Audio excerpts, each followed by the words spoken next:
мне такая Беларусь беларуская не патрэбная. И вот где-то и Лукашенко такая остановка на этом пути. Я думаю, многим снились и митинги, и всякие, и Лукашенко снился. От народа, который не читает и не пишет, до вот нынешней ситуации. Лукашенко — это кто? Беларусь гучыць годна. Лукашенко беларусам з сябе яшчэ доўга давядзецца выціскаць. Мы будем говорить про национальную идею. Мы живем в мире наций. Место белорусов у сусвете. Циником выступаю здесь я. Идея X на Еврорадио.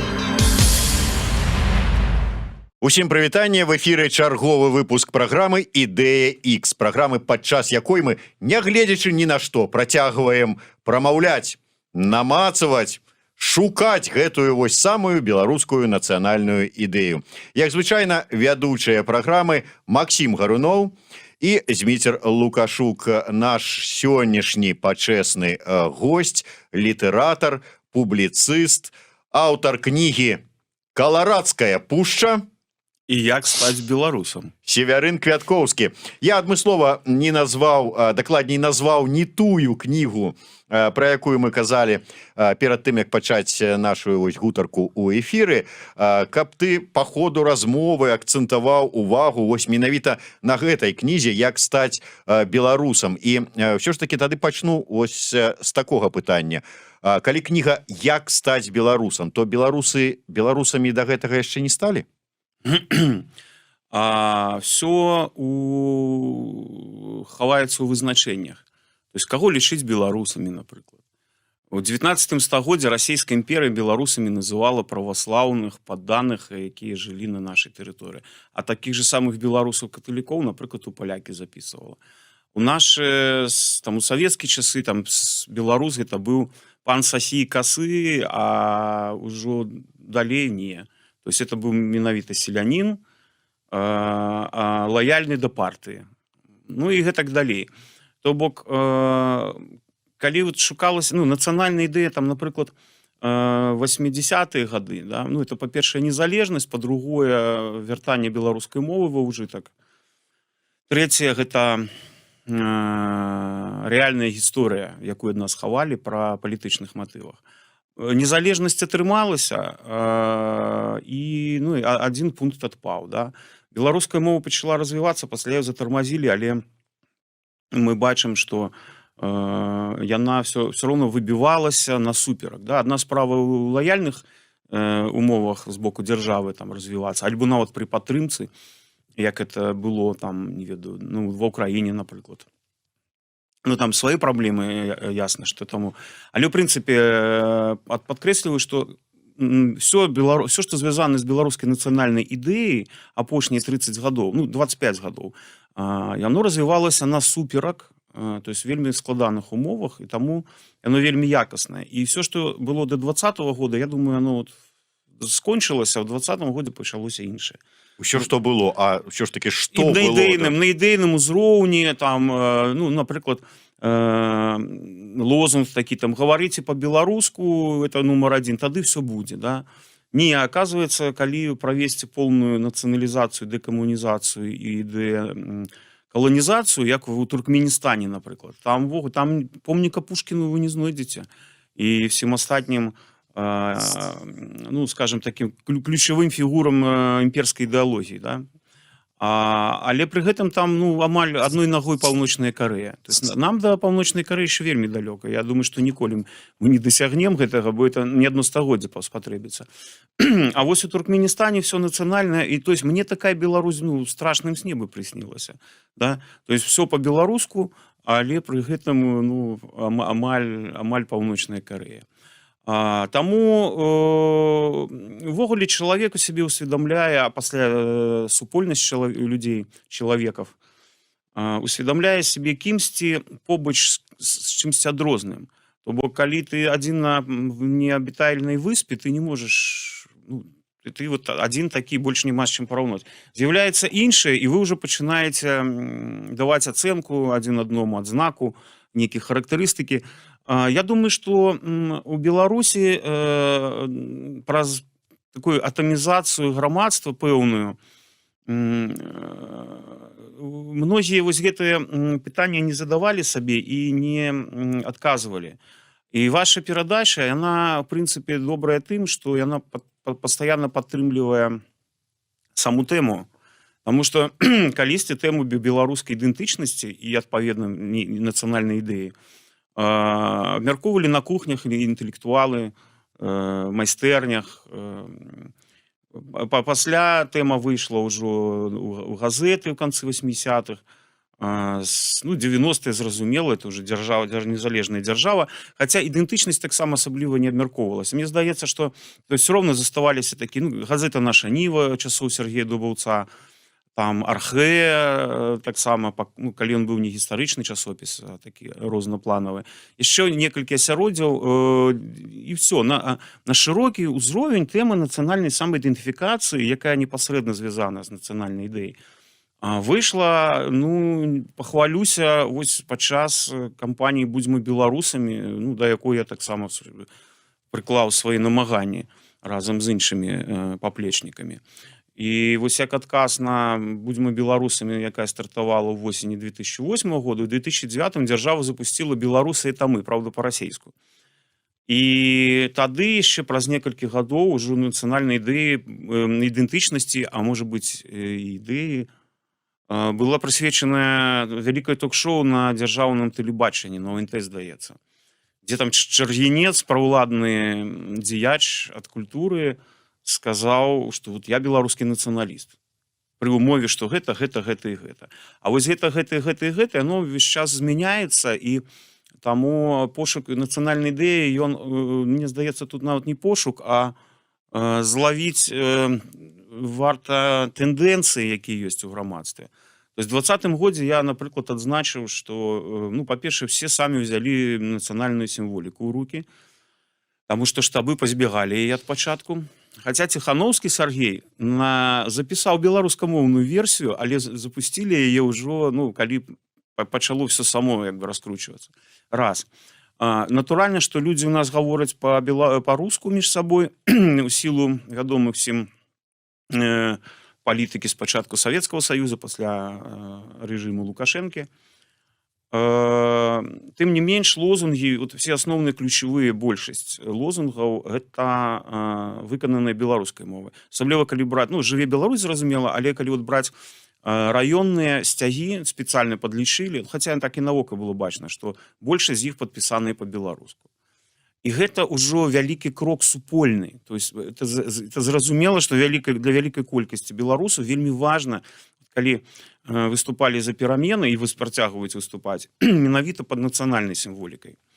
Таму мы зараз увогуле ў такой сітуацыі, калі людзі, мільёны людзей асэнсоўваюць, што адбылося.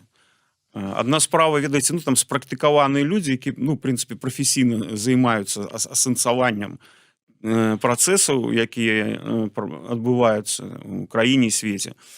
Гэта адна гісторыя. Калі ты просто жыў сваё жыццё, крэатыўны чалавек у сваёй сферы, якой ты займаешься, але ты ніколі з раніцы да вечара не сканаваў інфармацыйную прастору там гадамі і не аналізаваў яе, то, конечно, цяжка это все пераварыць, што адбылося, і ўзлёты, і гвалт, і вось гэты вялоцекушчы цяпер рэпрэсіі, які ўжо, здаецца, самі па сабе ўжо ідуць, як ногі асобна, галава асобна, і незразумела, што далей будзе. І тут калі не казаць глобальна за тысячагоддзя ідэя, якая нацыянальная ідэя, пачынаючы ад князя Рагвалоды, ад полацкай дзяржавы.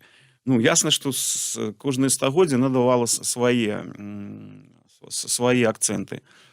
Зараз вельмі важна вось той патэнцыял, які салідарнасці, ўзаемападтрымкі, які проста ўзнік на вельмі шырокім узроўні ў Беларусі, каб ён працягваў існаваць і развівацца.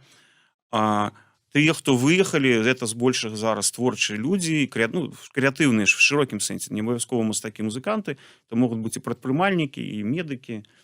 Яны таксама не мусяць в ідэале не згубіцца за мяжой, а стварыць такую беларускі пояс уздоўж мяжы з Беларусі, каб далёка не не адыходзіць. А натуральна, што большасць заўжды застаецца дома, нікуды не з'едзе, і вось тыя напрацоўкі за некалькі месяцаў, калі з чатаў, з тэлеграмаў людзі выйшлі на вуліцы, пазнаёміліся, каб гэта ўсё працягвалася.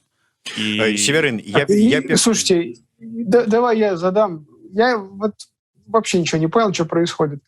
Правильно я понимаю, что белорусская национальная идея, вот в вашей трактовке, это то, что постоянно и непрерывно меняется. И, в общем, белорусская национальная идея там типа 20 лет назад, 10 лет назад, 5 лет назад и там 2 месяца назад. Это разные национальные идеи, разные проекты, разное видение.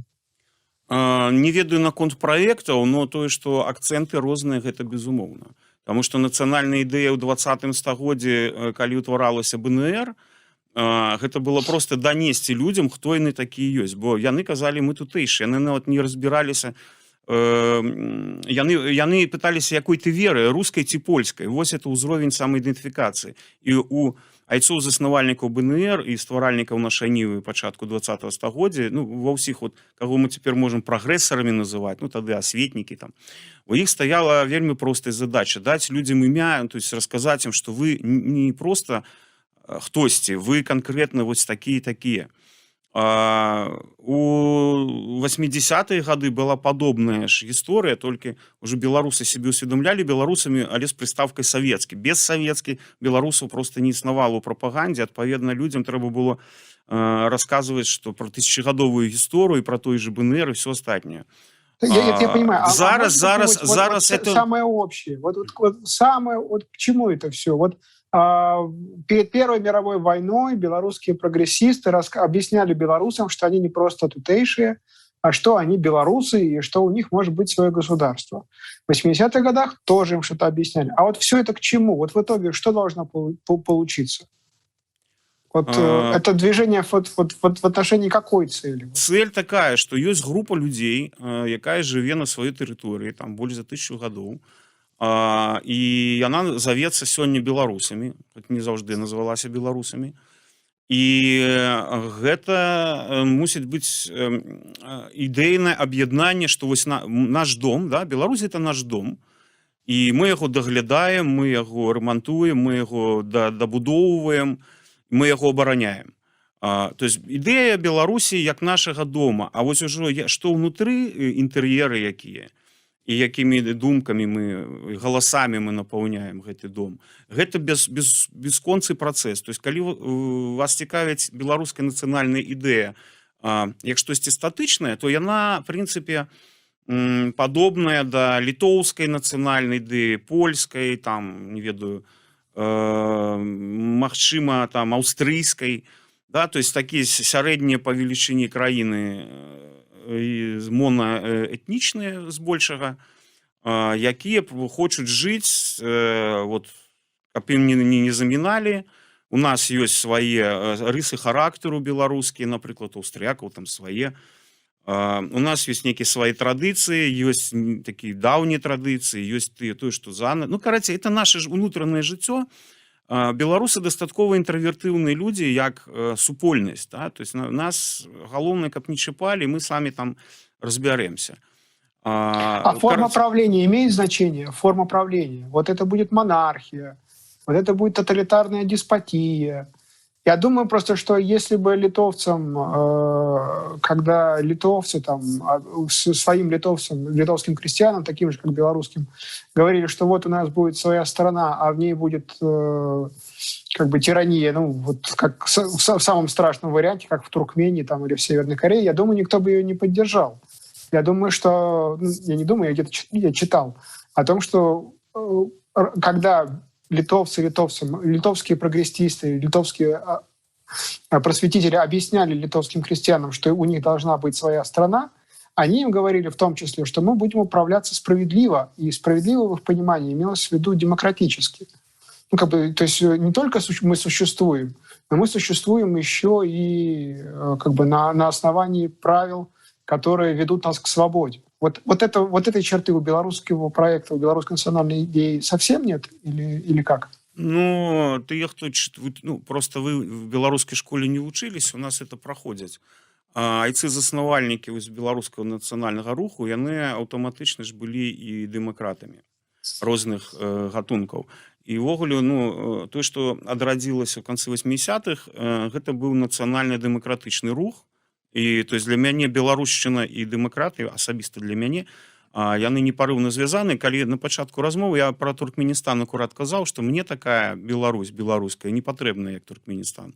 Што правы чалавека, вяршэнства інтарэсаў асобы над вяршэнствам інтарэсаў дзяржаўнай сістэмы, дзяржава як абслуга інтарэсаў людзей, максімальная самаарганізацыя гарызантальная, ну, тое, на што выходзіць ужо і в іншых краінах.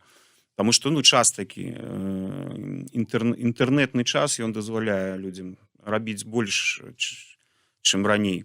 І вось гэтая самаарганізацыя, мне здаецца, на сёння в гэтым доме гэта вот сучасны акцэнт, гэта самаарганізацыя. Да, гэта тое, што мяне просто фантастычна ўразіла. Просто трэба разумець, што адна справа самаарганізацыя в якой-небудзь Францыі, дзе апошні кароль быў там у сярэдзіне 19 стагоддзя, і там уже давно дэмакратыя, і яны уже прызвычаіліся. Іншая справа Беларусь, якая наўмысна, дзе разбураліся сувязі паміж людзьмі, атамізацыя грамадства адбывалася каласальная. І тут бах, і такі прыклад наймацнейшай, шырэйшай самаарганізацыі. Таму, калі мы гаворым пра нацыянальную ідэю, ну, паўтаруся яшчэ раз, можа, нават для сябе, што ёсць, ну, дом, ідэя нацыянальная ідэя, гэта Беларусь наш дом спольны, і мы яго мусім даглядаць. А вось уже цягам часу змяняюцца акцэнты в залежнасці, ну, ад той сітуацыі, якая разгортваецца. А что важнее? Так. Вот противный, глупый и, в общем, не самый приятный вопрос. А вот так, если взвешивать на весах, что важнее? Демократия в Беларуси или белорусская мова в Беларуси? Ну, конечно, демократия, потому что, коли будет демократия, будет с белорусской мовой все в порядку. Тут же тут нават вот фанату, для якога беларуская мова сама по сабе важнее за дэмакратыю, я ему могу заўжды сказаць, что дарагі чалавек, у дэмакратычнай Беларусі вот, беларуская мова будзе рэальна развівацца, а не паказушна там в музей, як музейны экспанат, які возіць там па абласных гарадах паказваюць. Вось. Так што вось мы адказ такі, дэмакратыя.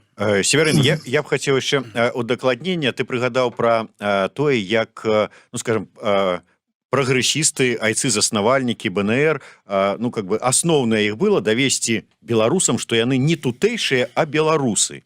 Потым за савецкім часам, 80-е гады, давесці грамадзянам Савецкай сацыялістычнай рэспублікі беларускай, што яны не савецкія, а вот беларусы.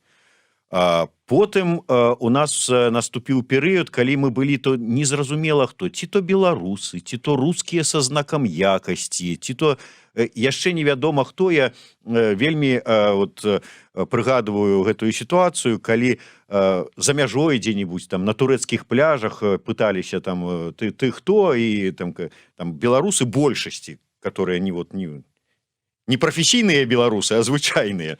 Яны там как бы, ну, мы вот там вот, мы там вот русские, там типа вот, ну вот там вот, где-то там вот. І атрымліваецца, што ж вот як мінімум з часоў БНР і да як мінімум жніўня 20-го года стаяла задача давесці беларусам, што яны беларусы. Гэта так вот, як ці сапраўды, і ці гэтая задача ўжо знікла пасля жніўня 20-го года? Я думаю, што гэта задача ў патэнцыяле знікла ўжо з надыходам новага тысячагоддзя, пачатак нулевых, таму што вырасла генерацыя, якая вучылася па БЧБ падручніках, і адкрытыя, ну, шмат інфармацыі, в прынцыпе, мас-медыях, там, па гісторыі. Таму вот это вот, мы тоже там типа где-то русские, да, это такі атавізм, які, ну, гэтая натура уже сыходзіла на наших вачах.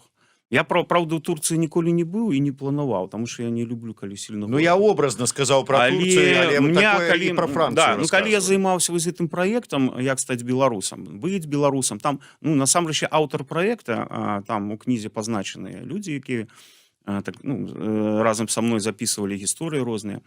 Да, дык вось мне адзін цяпер вядомы чалавек у сваіх прафесійных колах, вот ён расказаў, што ён сябе адчуў беларусам акурат за мяжой. Калі вы пастаянна пыталіся у якой-нибудь Інданезіі, адкуль ты? Ну, Беларусь, а дзе это што? Яму даводзілася тлумачыць, а лезці ў інтэрнэт і шукаць, таму што ён пра тое ж БНР мала што ведаў. І так вось наконт БНР яшчэ вельмі важна, што у іх была навошта людзям было казаць, што вы беларусы, сэнс у чым? Сэнс у тым, каб свая дзяржава. Што такое свая дзяржава на той момант? Это свой дом. Ну, інакш табой будуць кіраваць звонку. Вось у чым сэнс, в прынцыпе, нацыі і нацыянальнай ідэі і фармавання самаідэнтыфікацыі ў людзей. Уплываць, што это наш дом. Ну, ніколі чужынцы не будуць кіраваць ці спрыяць, ну, добра, па-іншаму, а насельніцтву. зараз беларусы маюць свой дом? Зараз беларусы маюць свой дом, які атакаваны фактычна, ну, які захоплены фактычна, ну, арганізаванай групоўкай злачыннай. Ну, глядзі, фактычна, што скажуць з Масквы, то і робіць так званае кіраўніцтва ці беларускі рэжым. Ну, Сам беларускі рэжым канкрэтна антыбеларускі. ад пачатку. Прычым ёсць І нават... так ці маем мы свой дом? Нет, справа ў тым, што мы-то дом маем, просто ён захоплены.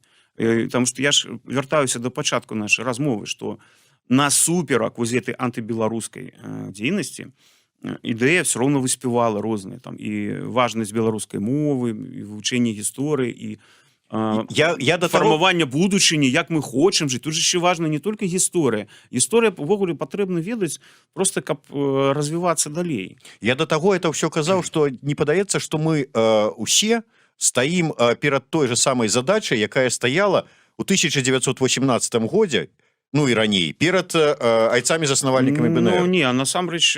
Той же самы дом, ну, стварыць, а тут, ну, фактычна стварыць таксама, ну, ці адваяваць.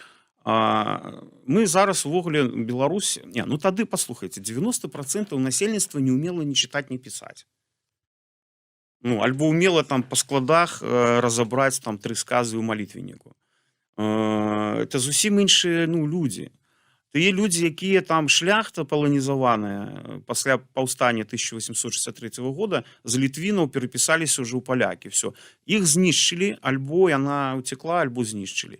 Габрэйскія грамады жылі ў сваіх закрытых супольнасцях і толькі пачыналі інтэгравацца. Да? То бок фактычна вот, асноўная маса людзей, беларусаў, это былі сяляне непісьменныя.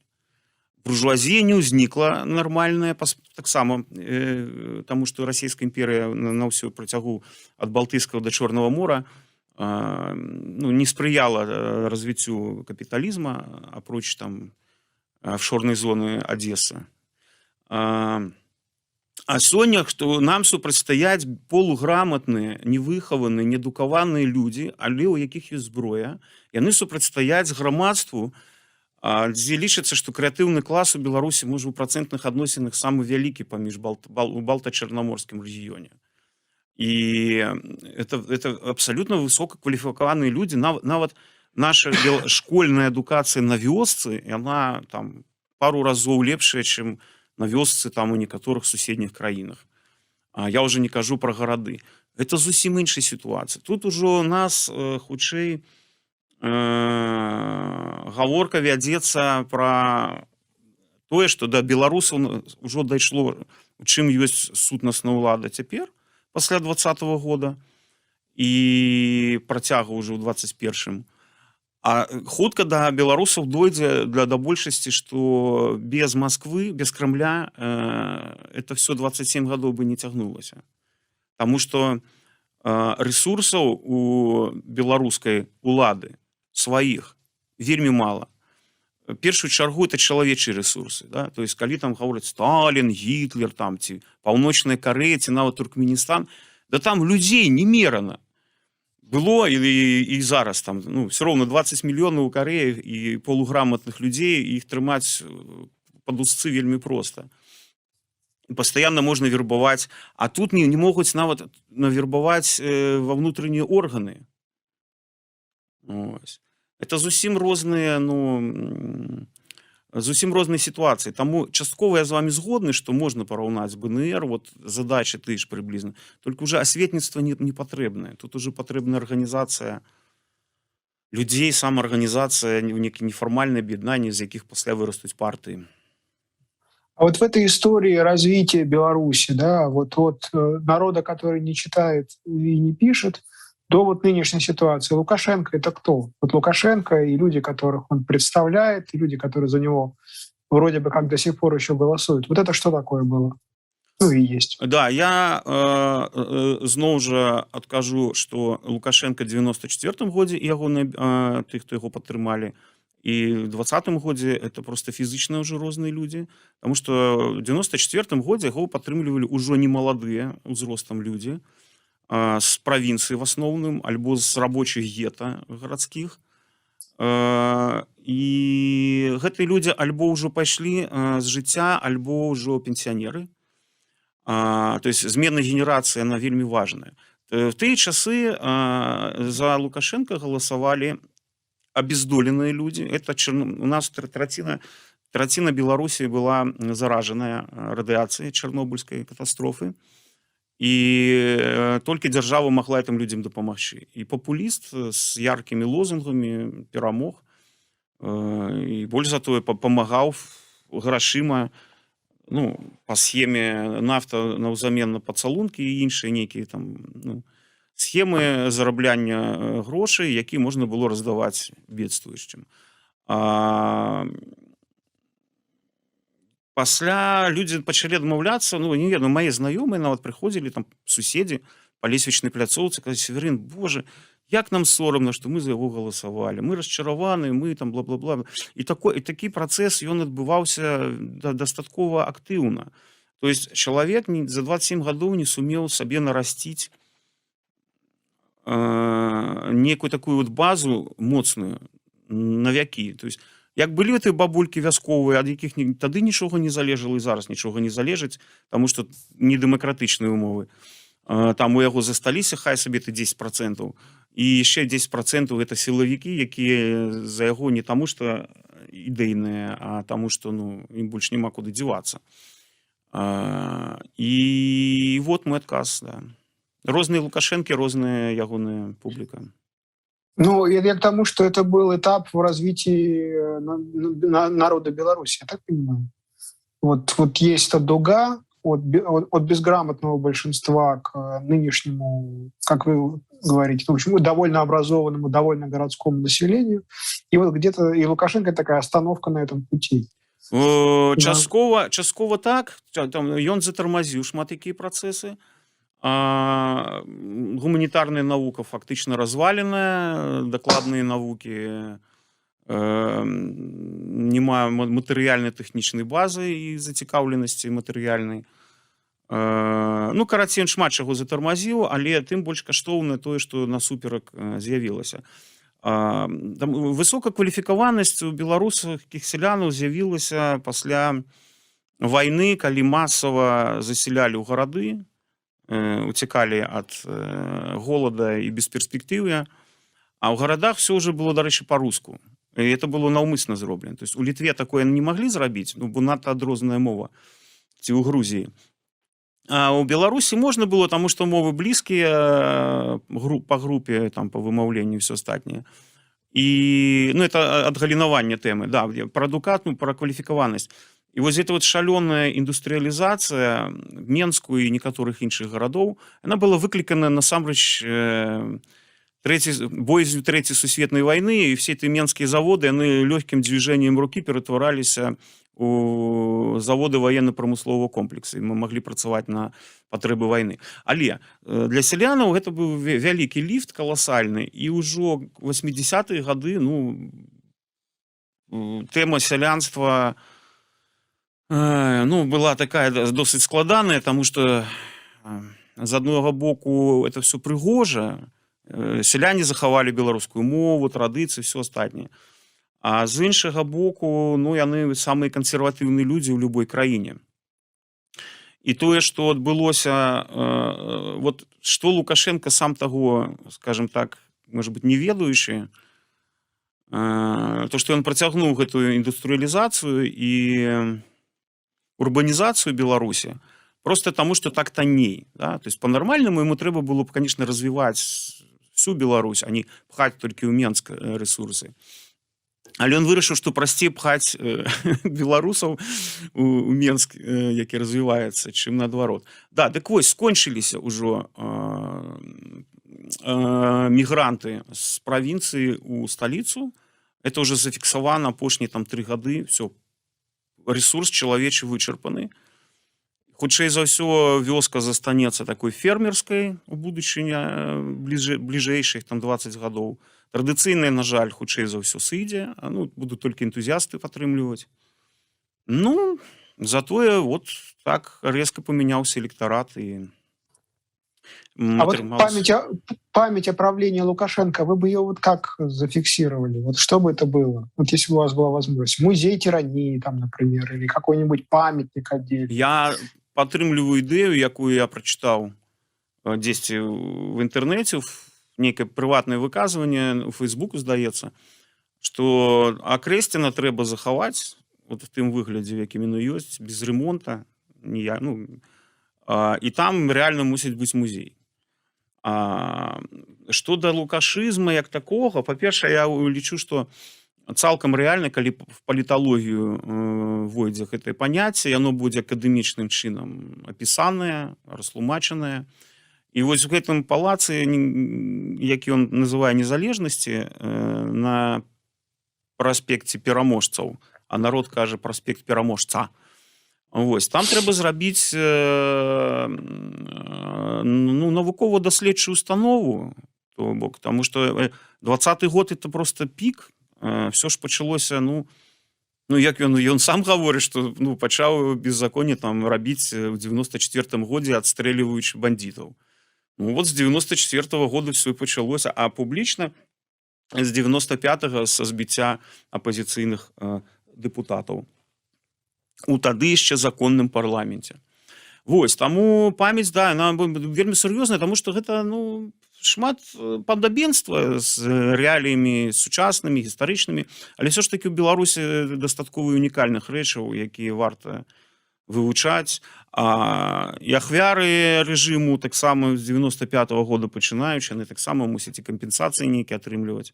Это сур'ёзная, вельмі сур'ёзная рэч.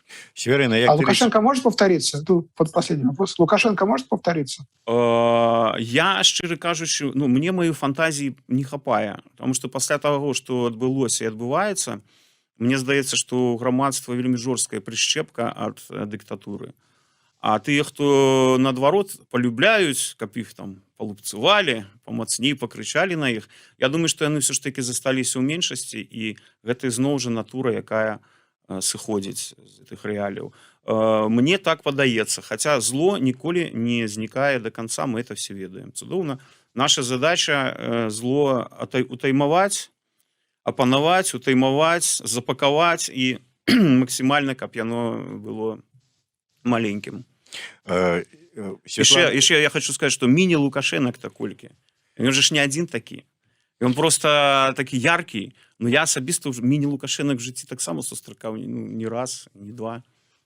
Святлана Алексеевич, калі так вот троху перафрацаваць, казала пра тое, што нам яшчэ доўга давядзецца выціскаць з сябе чырвонага чалавека. Лукашэнку беларусам з сябе яшчэ доўга давядзецца выціскаць? Гэта каласальная траўма, па-першае, псіхалагічная. І ведаеце, я там, калі падчас разгар пратэстаў, калі быў, я выехаў на тыдзень в Украіну просто адпачыць псіхалагічна. Я просто хадзіў, а там такі спакій на той момант, такі млявы, такі сонны, ледзь. Я там на Майдане быў, конечно, я бачыў іншы, но на той момант, і ты разумееш, што табе там няма чаго рабіць, што трэба абратна, таму што вот у нас там адбываецца што такое неверагоднае, да. І я думаю, што это на пазітыве, але ж той ж самае датычыць адмоўных эмоцыяў. Мы уже настолькі да іх прызвычаіліся, што яны нам будуць яшчэ сніцца. Я думаю, многім сніліся і мітынгі, і Лукашенко сніўся. Калі на заканчэнне вяртацца да тэмы нацыянальнай ідэі, яна неяк зараз вось нацыянальная ідэя, ну хаця б вось тая, якую вось зараз падчас нашай размовы ты агучваў, яна неяк вот сама фармуецца ў свядомасці людзей, ці яе трэба сфармуляваць і ім данесці? Не, ну тут узаемный процесс, безумовно, что специально вот люди такие, философы, культурологи, публицисты в широком сенсе слова, безумовно, они дапамагаюць своими промовами, своими текстами. Але, ну, слухайте, калі раней, вот вы правильно сказали, что там за мяжой люди сароміліся, что на беларусы, ну, як мінімум уцікалі там, то зараз это беларус гучыць годна. У любой краіне ты гаворыш, да, я беларус. А вот, ну, там можа пачацца дыскусія, там, а вот трэба было так рабіць, а чаму вы так не рабілі. Але ў прынцыпе, ну, весь свет убачыў сілу духа, сілу годнасці, ну, такія праявы абсолютно нечаканыя, я думаю, для многіх. І цяпер беларус гэта гучыць годна, то есть это Беларусь это носьбіт сілы духу. Ну і таким чынам на завяршэнне ўсё ж такі можаш яшчэ раз коротко, але сфармуляваць твоё бачанне нацыянальнай ідэі. Маё бачанне нацыянальнай ідэі Беларусь наш дом, гэта наша ніва пачатак 90-х, Сергей Дубавец, але, ну, сфармуляваў в эсэ, але ясна, што, ну, это шырока абмяркоўвалася ў тых колах тагачасных. І я прыняў гэтую версію, в прынцыпе, і паўтару яшчэ раз, што нацыянальная ідэя ў тым, што Беларусь гэта наш дом, мы за яго адказваем, это наша тэрыторыя, што ўнутры, это мы самі вырашаем. І гэты дом з кожным гістарычным перыядам ён поўніцца розным зместам, які мае розныя акцэнты. А вот на этом доме не будет какой-нибудь вывески, что Беларусь наш дом, и там в скобках дополнение, в котором никогда не будет второго Лукашенки? Ёсць у Парагваі помнік, які я хочу скапіяваць і паставіць у Менскую. Там Стрэснер взяли, ну, дыктатар, які, по-моему, больш за 30, ну, пад 30 гадоў ён быў дакладна. Так вось, взяли нейкую ягоную скульптуру и раструшчили, ну, стиснули и замотали вот такими обручами и написали «Ніколі зноў». Так вось, я бы хотел копию гэтага помника у нас, как была. Наш дом свободный от Лукашенко. От диктатуры, не трэба яго персоналізаваць. Это таких дыктатараў іх шмат, і яны хочуць перыядычна быць. Таму ніколі зноў дыктатура не можа быць. І, дарэчы, наконт монархія, не монарх, парламенцкая республика, я думаю. Дом образцового содержания, Вов, вспомнил. Дом образцового содержания, без тиранов. Без тиранов, да, і пасля мітынгаў прыбіраем за сабой паперкі. Мяне гэта вельмі кранула тады. Образцовое содержание. Да, дзякуй вялікім. Такім чынам, Беларусь наш дом, і мы за яго адказныя. Северин Кваткоўскі, вось ёсць яшчэ такі рарытэтны кубачак, прывезены яшчэ з Беларусі. Засталося іх не шмат, каму вось пашчасціць, той атрымае. Всё ж такі з нашых гасцей, але такому госцю грэх не падараваць. Ад праграмы «Ідэя Х», Еўрарадыё і крамы з самабытным каларытам «Сымбаль Бай», якая ўсё адно жыве, нягледзячы на тое, што яе часова зачыніў беларускі рэжым. Северин Квяткоўскі, Зміцер Лукашук, Максім Гаруноў. Слухайце і глядзіце нас.